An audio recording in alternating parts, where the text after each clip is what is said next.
wangu mimi alikuwa pale, yale maombi walioomba hayajafika mbinguni, kwa sababu wale ambao wamefanya jambo hilo Mungu aliwakataa.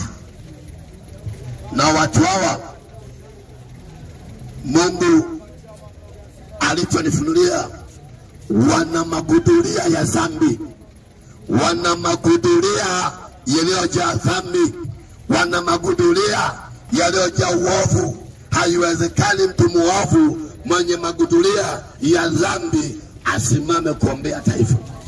Na tena muombee kiongozi ambaye mioyoni mwao wanamfanyia njama ya kumchafua, mioyoni mwao wamebeba hila ya kumchafua.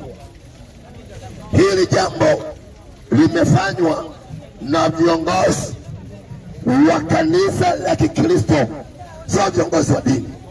Maana dini ilikuwa pale ilikuwa ni dini moja.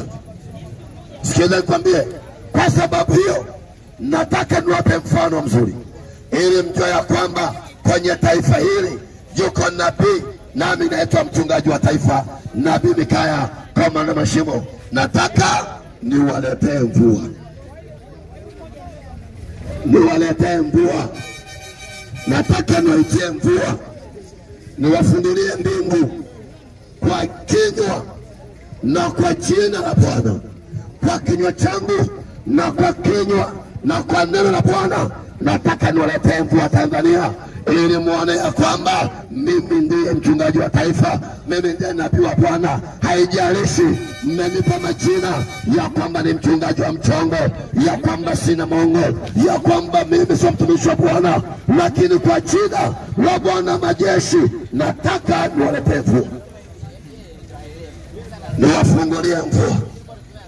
Na Jumamosi tarehe 8 ya mwezi wa 3 huu 2025 hii, na wafungulia mbingu, milango ya mbinguni, madirisha ya mbinguni, yale ambayo yataleta mvua kwenye nchi ya Tanzania.